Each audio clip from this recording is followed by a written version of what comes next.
Okay, I'm Samuel Brown. I'm going to tell you how to predict the future through whatever my original title was. Normally I had a partner, Targi Boss, but he had a family, we'll call it a family emergency that he had to do, so he wasn't able to make it here. You've seen some wonderful things that are very scientific. I don't know if this will be on that same level. I can pretty much sum up my whole presentation with the next two slides to just give you a little bit of background.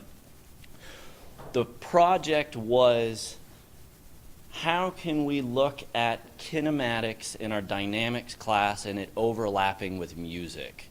Now this is not a very simple thing. So we decided to look at how keeping rhythm, or i.e. a sum of the forces all on the same beat or tempo, can help things, whatever it is you're doing. So I'm going to ask for a little more audience participation with this stuff. Can anybody tell me if some or none or all of these photos have any audible tempo to keep everything syncopated, is that a word, or flowing together? Anybody got any options? The birds don't, right? So the birds, I believe the scientific term, again, and this is where Mr. Boss would have filled in, I believe is murmuration.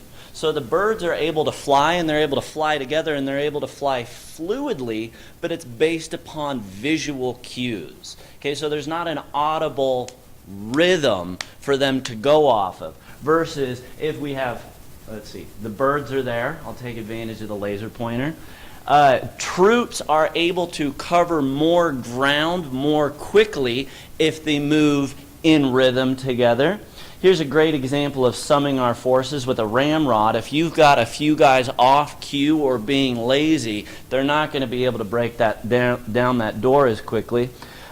Things are much more aesthetically pleasing if everything is moving on a tempo, if we're getting all of those forces summed up at the same movement. And it just may save your life because, you know, these heavy machines tend to move at a common pace with an audible thunk, so you know when to stick things in and when not to.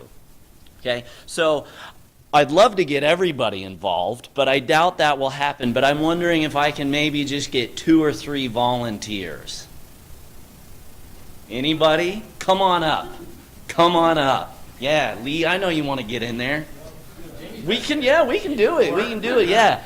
Okay, so what I'm going to ask you for to do, okay, and this is going to be, and you'll be a little confused, and this is normal. I want you to can together, okay? Go. Right? Go ahead and try. Okay, yeah. Okay.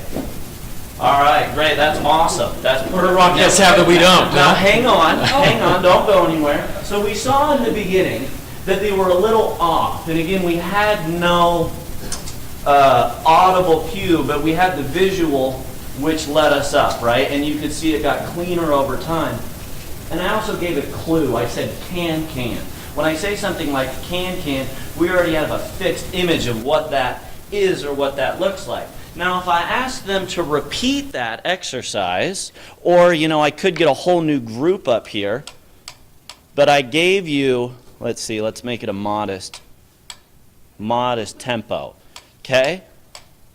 Now, can together.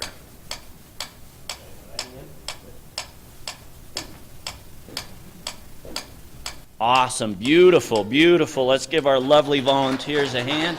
Thank you very much. So we can pretty much see that we as a species, you know, we rely on our senses, and our sound or our ears does give us this big advantage to work together. So what I did to gather data was I went around and I harassed students here on campus. What do I click it at? So how much did a beat help? So I went around and I asked different groups of students to do just that, to can together. You know, some people are I don't know if I want to say more coordinated, more musically talented, have a background or anything like that. But if we look at the data, without a metronome, only 36% of the kicks were together. With the metronome, there were still some people who maybe lacked in the rhythm. They were not as good as our volunteers up here. But we ended up, oh, maybe it just died. I think it died. Oh, I turned it off. Okay. Without the metronome, we had 36. With the metronome, we had 84% of the kicks on beat. Okay? So then what I had to do is I had to somehow wrote this into my dynamics class with free body diagrams. So then what I did is took a free body diagram. First of all, this is a free body diagram of a simple pendulum. The metronome is a little bit more complicated because we have a counterweight in here. I'll get to that in just a moment. The other equations that I considered using, or the one that I considered initially, was conservation of angular momentum.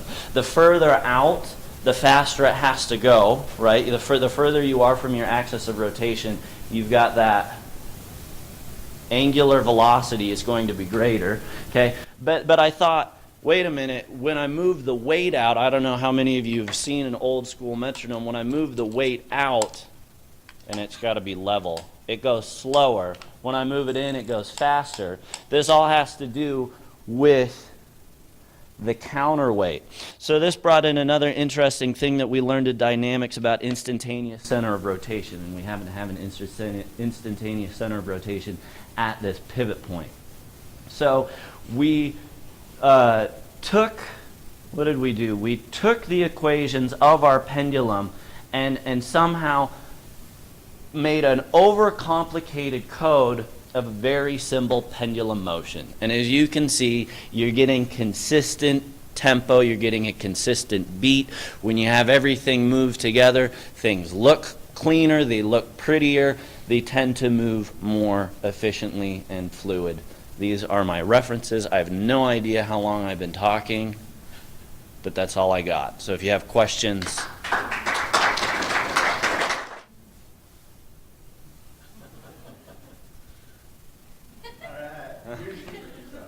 Absolutely. That's a very good question. And I mean, I also wanted to maybe consider even going a little bit further. Do you have dance experience? Do you have music experience? Do you have gymnastics experience? Do you have any kind of physical sport experience? Anything like that?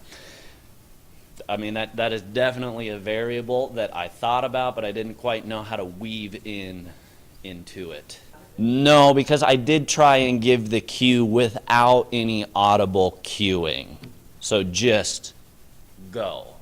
I'd probably go, oh, no, we can't do that, because again, that's bringing in that audible cue, and we were trying to base it off of an audible beat versus the murmuration or any other, the 1-2 would definitely be an audible cue.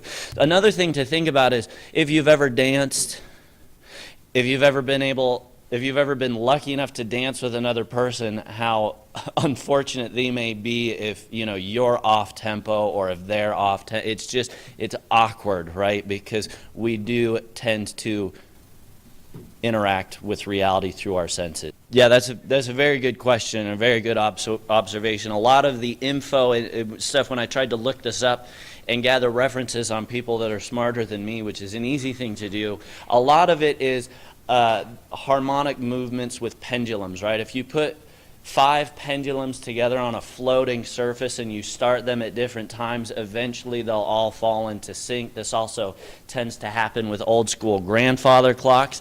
This does also happen with heart rates as well as other circuitry or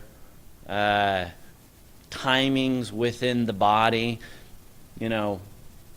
Women will tend to, if they're together, be on the same flow schedule. So yeah, that's definitely something that, again, we thought about, but a little bit harder to gather that data.